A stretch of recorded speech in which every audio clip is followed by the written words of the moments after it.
My name is Dougal Grimes. I am Inventor Relations for Hasbro in games, which basically means I represent you guys, inventors. I look at your games and I represent them as best as I can at Hasbro, bring them in and try and sell them internally. And I'm going to show you right now Inventor Relations in action.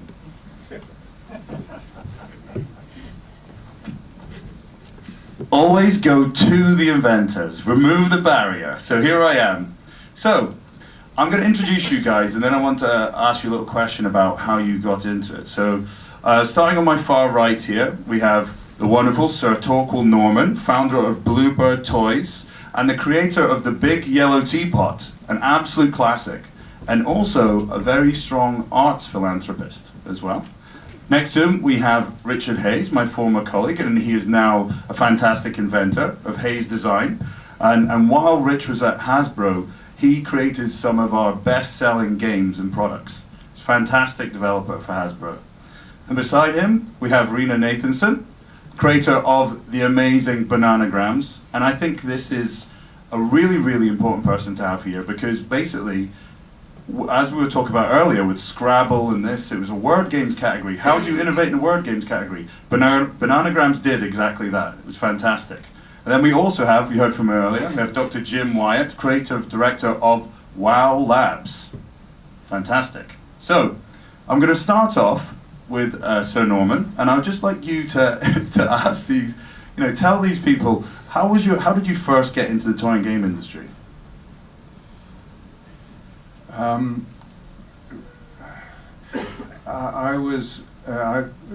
had a slightly checkered career, but I wound up as a banker for a short period and decided that wasn't something for me. And so I teamed up with a friend and we started a business whose job it was to lend money to small companies who couldn't otherwise get it from the banks and so on. That's a whole new industry now, but in those days it was more difficult. One of the companies that I got involved with was called Berwick's Toy Company in Liverpool, and Ken Berwick had a very good position making the cheapest games and play suits and so on. We made a little football game that I think retailed for $1.11, so that gives you an idea. You get a straw and a little ball. Anyway, so we started at Berwick's Toy Company, and I have 5 children, and I guess I had a homemade sort of development team. But we built that business one way and another into a group called Bluebird Toys, and Bluebird Toys made Polly Pocket, for example, and various other things that were certainly pure inventions. Fantastic. So, Rich, can you tell us a little bit how you first got into the toy industry? Sure. Well, I trained as a product designer, so I left university thinking I knew everything about manufacturing. I knew actually nothing. And my first job was designing a new mop to beat the Addis mop. It worked. So I went off and designed a whole range of sort of household gadgets and kitchen stuff and things like that. And it was okay, it didn't really actually inspire me too much. And then I started working for a small giftware company, and that really kind of started to interest me, because although the products weren't sort of super high end, actually what you were designing was experiences, and there was nothing better than showing your product to some kids, and they were they'd actually really engage with it. I think actually it's pretty good. I want to stay in this industry. So I managed to get a job at Hasbro, and I was there 18 years. Had an absolutely fantastic time. Worked on a whole range of brands. Toys and games, and so last year I left there to pursue my own interests, but hopefully another 20 odd years left inventing in me. Cool things. Fantastic. At least 20. So Rena, can you just tell me a little bit how you first got into it? And I know you've got a fantastic story about this, but how did you first get into toys and games? Basically, we started where I grew up in a game-playing family. Everything became a game. Whether it was putting the vegetables in the refrigerator, everything became a game and was silly. And we wanted a game that we could play with all the generations, my children, myself, and my parents.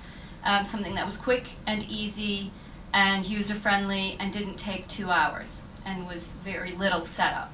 So we came up with Bananagrams with no inkling that it was going to become what it is. It was just a family game that we played with friends and family.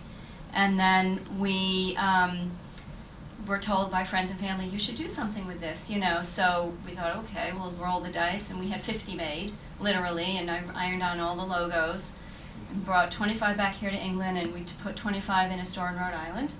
And they sold out pretty quickly, and said, okay, we'll have 500 made. So we did that, and did the same thing, 250, 250, and they sold out. And then I thought, okay, I'm going to take a chance at the London Toy Fair, which was then at Excel, which was interesting, to say the least, as a venue.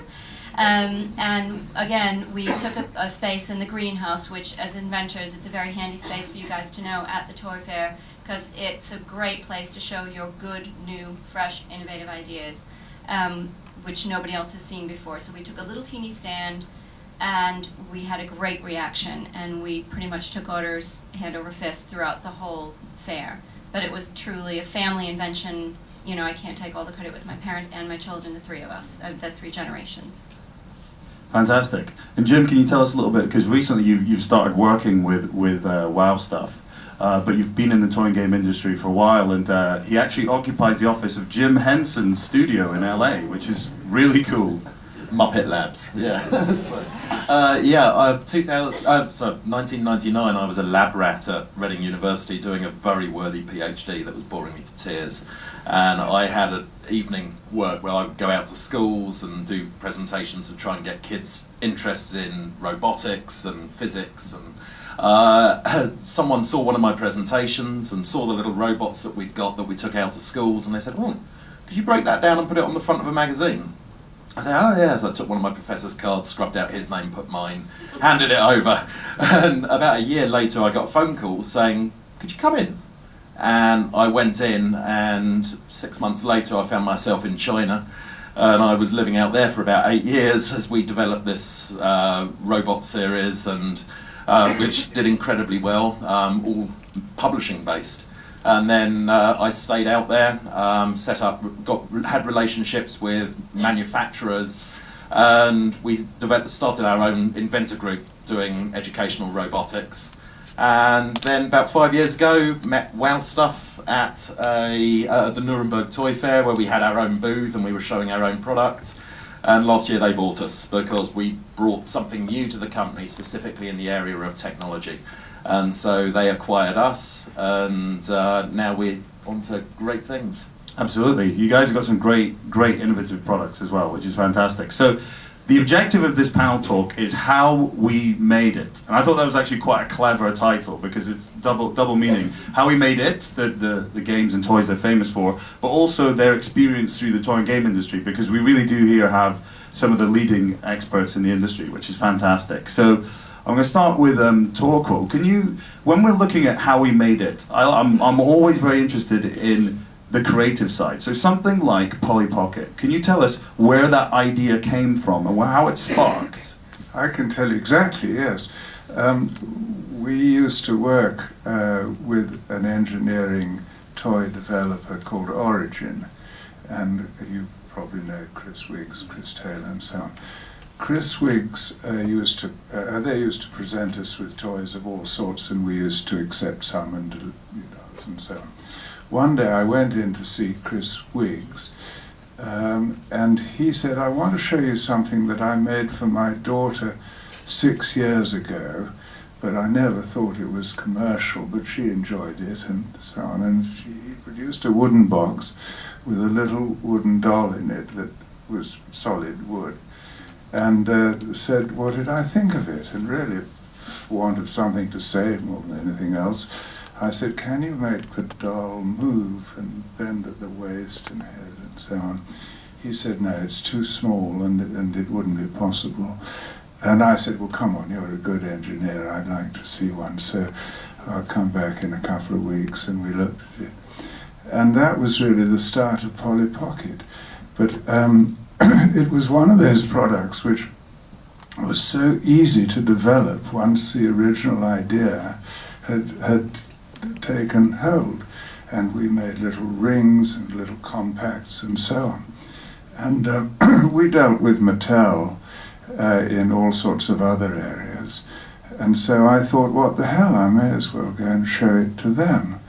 And rather unusually, because normally getting to see a buyer is difficult enough, but I got Jill Barrett, who was the chief executive, Lindsay Williams, who looked after the world markets, and John Ammerman.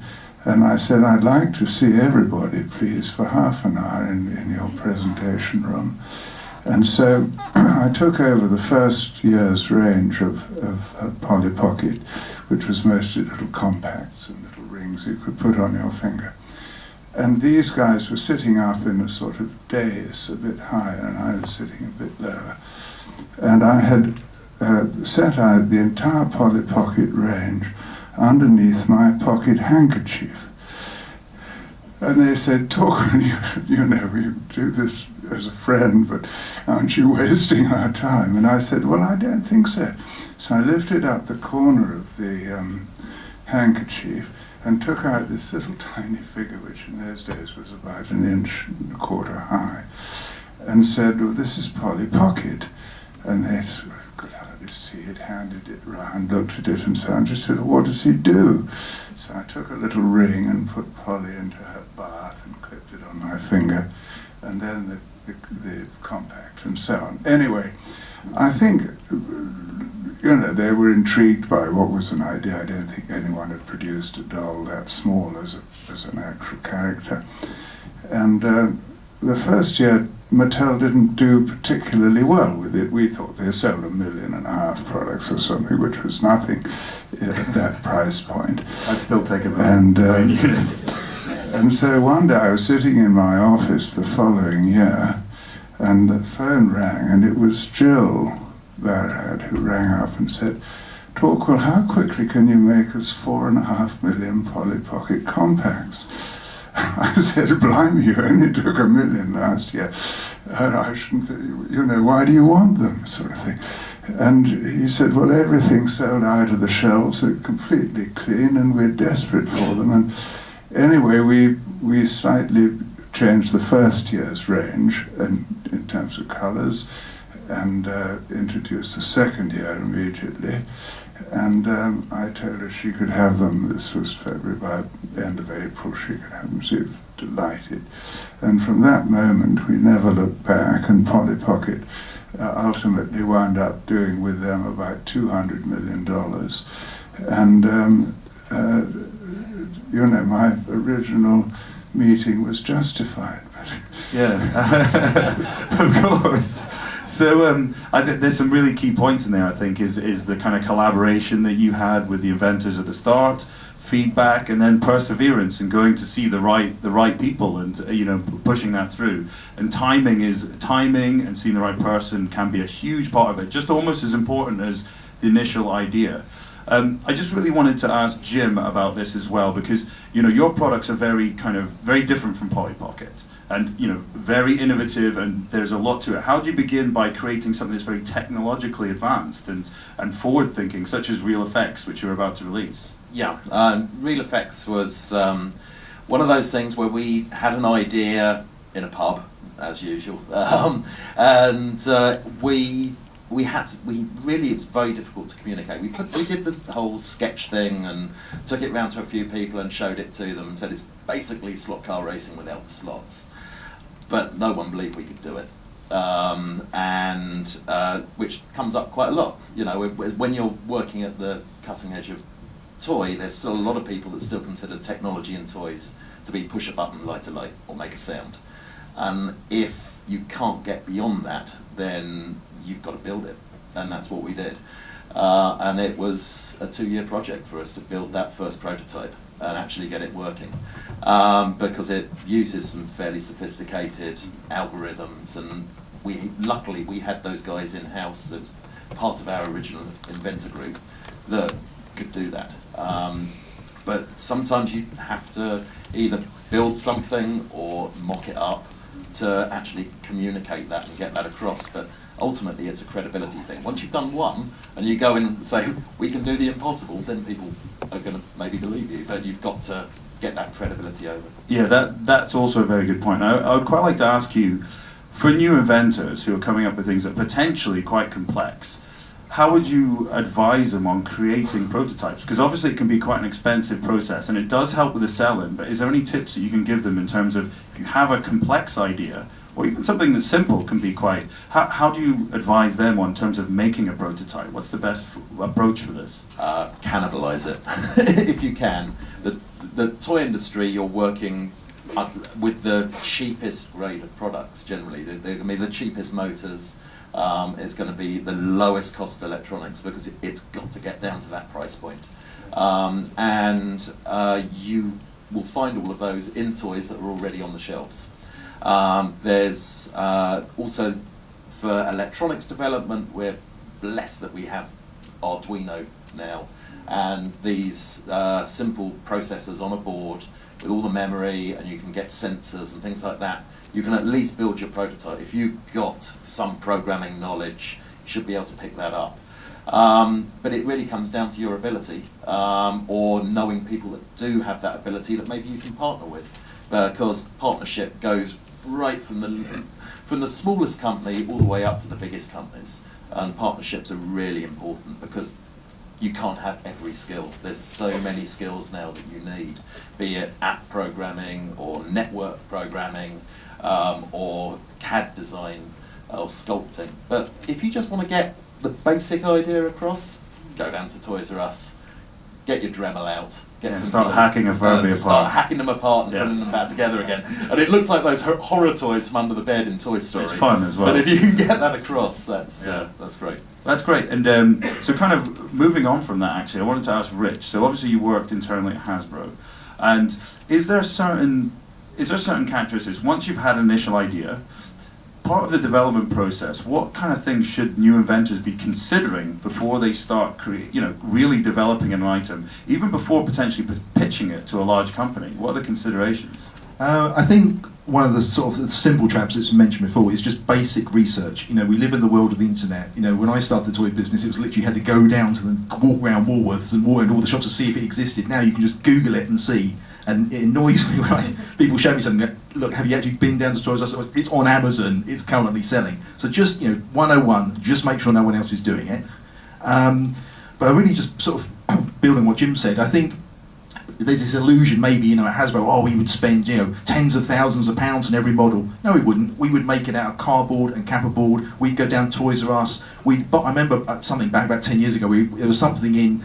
A Barbie toy that we needed. We literally bought like 20 of them. Probably the sales figures for that local store. This is the hottest item going. We just took them out and cut them all up and took this little thing out because it was the cheapest way to do it. So we do all those kind of things. And as inventors, I would don't go and take out a loan. Develop these ideas. Don't fall in love with them either, because you don't want to end up in a messy divorce. And I guarantee you, if you fall in love with it too much, it will happen. You've got to sort of keep your ideas as kind of fond acquaintances, and you want to have a lot of them. Don't sort of try, because if you invest too much in one singular idea, it can really wear you out, because you'll be touting this idea, and you just don't want that to happen. You're creative people. You want to keep coming up with ideas. So, but yeah, just develop the idea as best you can in the cheapest way you can. We've all got smartphones now. You can get iMovie. You can do a little video. I think Phil said at the start, a little 30-second video. And start to sort of test the idea. Don't just test it with your family. I know it's a classic thing. Try and find some other people. Hook up with a local school. That's what I do. Schools are very happy to work with inventors on design technology projects and work with them on lunchtime clubs to test your idea out. And advice: don't be there when they do that. They always say it's the best thing they've ever seen. Leave it with them. Walk away so you get some kind of honest feedback. But yeah, just make sure that what you're working with is what you think it is, as good as you think it is. Great, that's really, really good insight there. The best idea is to have lots of ideas, I think. Particularly within this industry where the success rate, even when it comes internally, is so low, I think it's really important to just keep bringing those ideas. Don't be tied to it. You can develop it, you can show it another time, but really keep driving those ideas and pushing yourself to innovate. I just wanted to then go quickly to when you have this idea and you developed it, and you're selling it, I really see there's kind of two avenues. You can either license it to a manufacturer to make it for you, or via a broker who might do the negotiations on your behalf, or you can kind of choose to go it alone, which is very interesting. particularly nowadays where you have things like Kickstarter, where you can gather people to back it. And I think it's quite important when you have Rena here, because you literally went it alone. And I think the Bananagram story is kind of like the Beatles in a way, because it had been shown around a few companies and rejected. And I've met the people that have rejected it, and you're like, what are you doing? It's Bananagrams. But there's lots of reasons. There's lots of reasons behind it. What's the decision process in terms of how you would start going by yourself? Well, basically, one of the things, going by yourself, be prepared to send out a lot of samples. Once you have your prototype or production samples, make sure they work, and don't be afraid, don't be stingy. Send them to everybody, because I think somebody else mentioned earlier, a letter and an email and a phone call is not going to happen when buyers are seeing hundreds of things a week.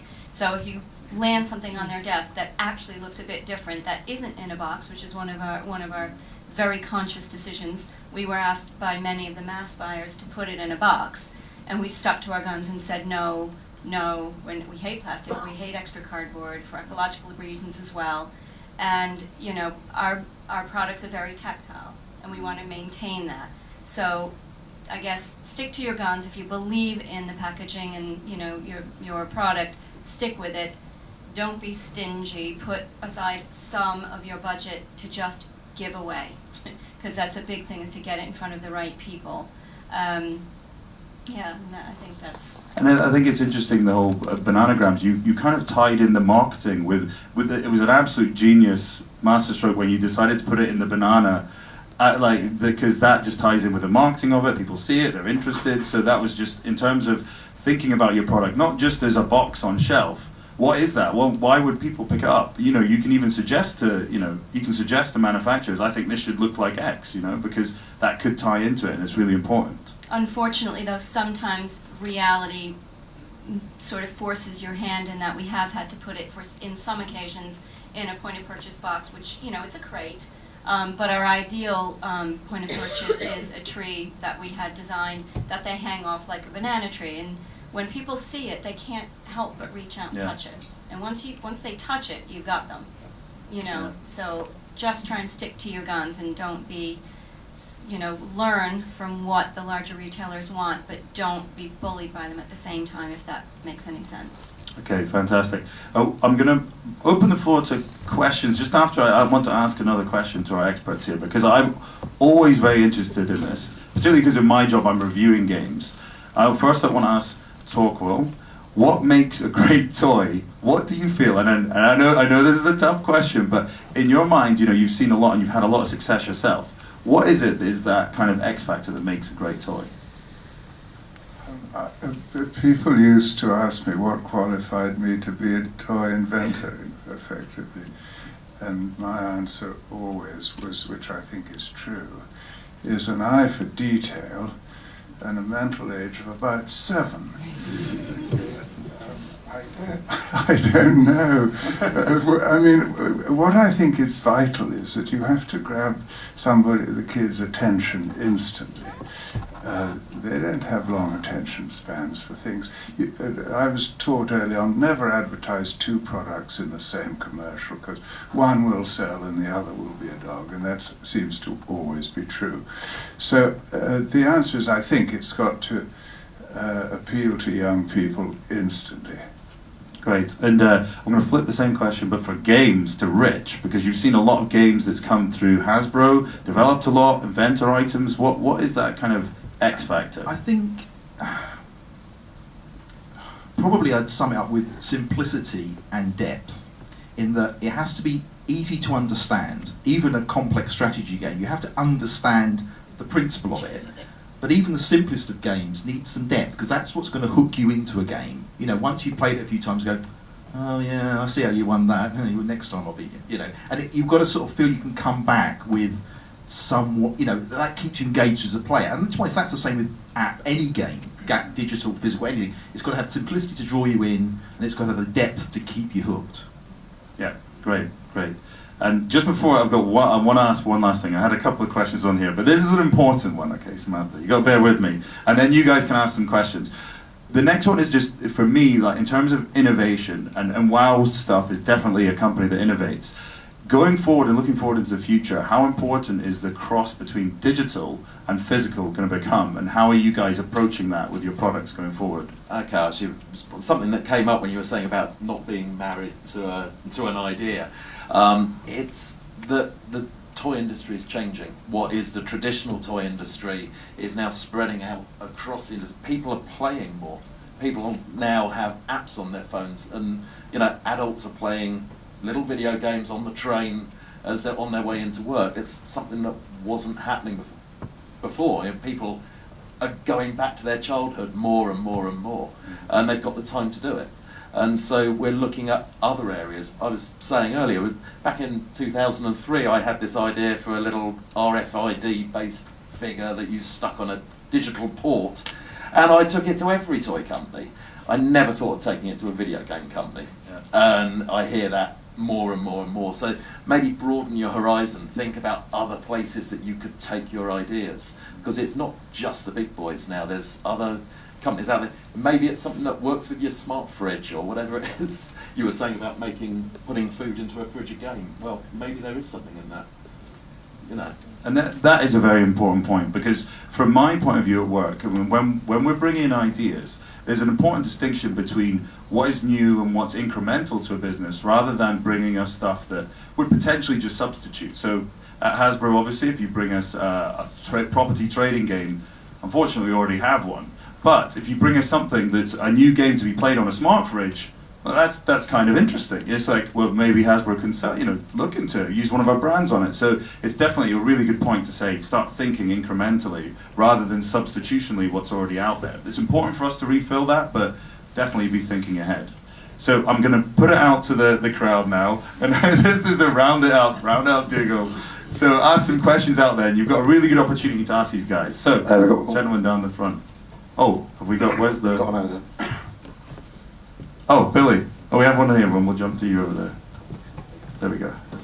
How do you handle rejection? I mean, my game is my third child, basically, so if someone says my eldest child is fat and smells and doesn't have a good personality, I'd probably slap them. And people are doing the same to my game on a semi-regular basis, so how do you handle rejection? I think you've just got to get used to it. One thing when I worked at Hasbro, we literally developed hundreds of ideas, and I'd stand up, in front of, a meeting like yourself and country managers and buyers all around the world, and I'd be selling my heart out, and I'd get this.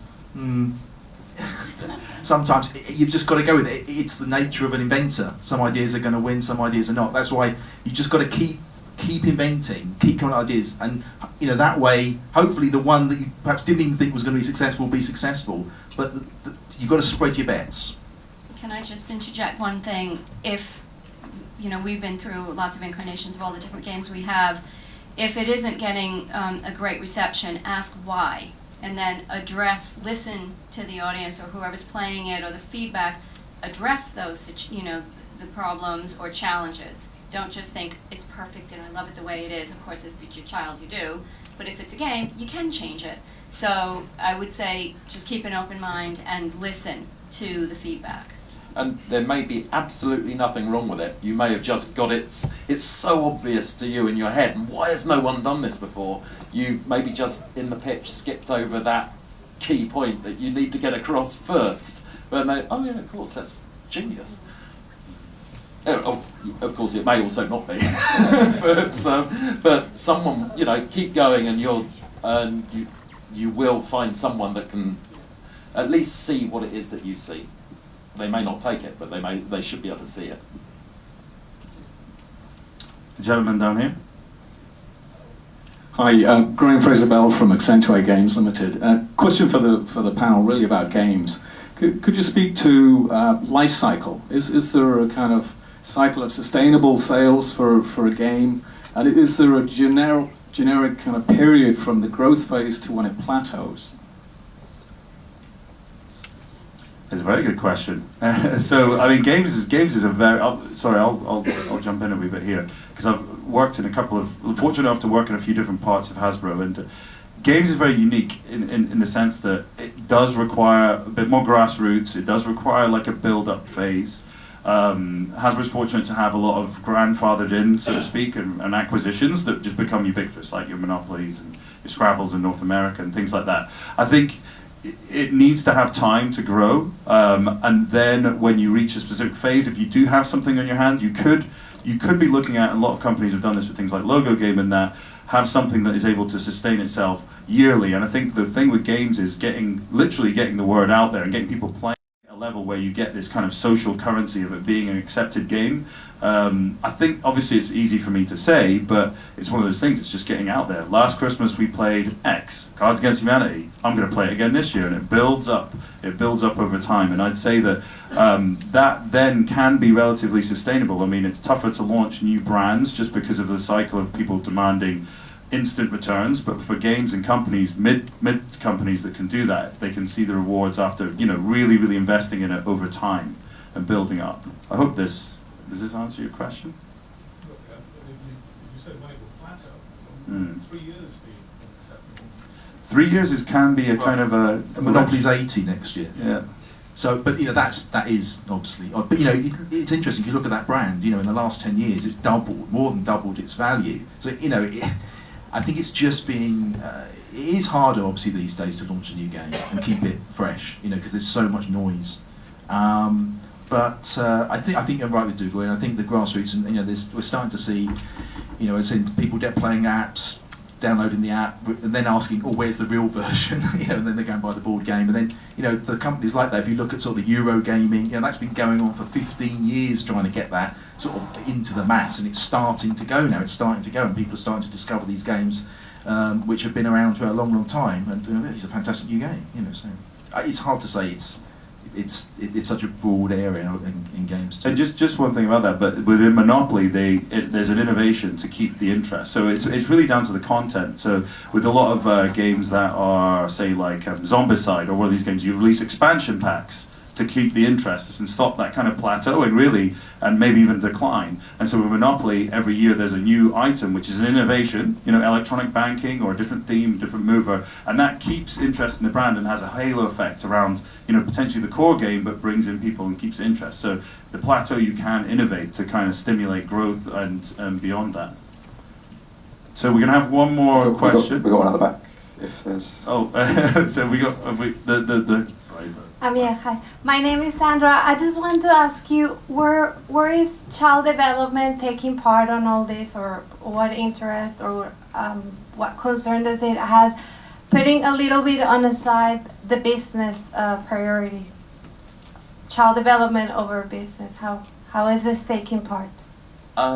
We had a product. It was our first product with whale stuff, which was Dave the Funky Shoulder Monkey, who was a little animatronic monkey that would sit on your shoulder, and you had a remote control in your pocket, and it interacted with people. And we actually were really pleased to hear that people liked it because it was stimulating interactions between kids. And you were saying what makes a great toy. I think if the child gets something new out of the experience of playing with it, and that can be a developmental benefit, maybe, and that's great for parents to see as well. It doesn't have to be educational as such, but I think if we can, and it shouldn't be in everything, but if we can get in some kind of benefit for the child in terms of how they look at the world or how they interact with other kids, I think that's a positive. And I think not every toy is able to do that, and it wouldn't be right for it to do that. But where it can, that's great. And that's good for the toy company as well, because if the parent sees that the child actually enjoys playing with it and gets something out of it, then they'll come back and buy more product from them. So that's got to be a good thing. And we did actually hear that some teachers had been using Dave in schools, and also Keep On, which was our follow-up, which was originally a robot developed for kids with autism. And that product wasn't that research robot, but money that was part of the revenue that came in from that went to a fund to fund the actual robots that went into schools and helped kids and teachers and researchers in that field. Okay, great. A last kind of closing comment on that from Torquil, and then we'll have to wrap up. Yeah, I'm interested in developing new toys because I think that was what your question was about. And I work with my son, who's built up a very successful toy business for inventions. And it's perfectly true that you have to learn how to take rejection, because you get far more of that than you get successes. But on the other hand, he now operates with 30 odd companies around the world, and so he has probably developed 100 or so toys and games of different sorts, which he shows to the ones that he feels is most appropriate. There are various technological things that have happened that make this job easier, because I think most buyers get fed up with looking at drawings and things. So if you have you can buy these little copying machines that make plastic in 3 dimensions, which we have a couple now that are working overtime, which means you can make the most beautiful models. I mean, they look as good as something you'd buy off the shelf overnight almost with this computer machine. So that I think that if you're setting out to develop a range of toys, you want to think of as many ideas as you can, put them into model form or something that is, and then video follows from that, and do it in a thoroughly professional way. And it's surprising after years of grinding how many people you can talk to. Yeah. Well, we're going to have to wrap up there. We could talk, honestly, probably for hours with these guys, but they're here afterwards. You can talk to them, ask them questions. They'll definitely give you some more insight. So last thing for me to do is to thank the panel, Torquil, Rich, Rena, and Jim. And I'm going to be handing it back to Samantha.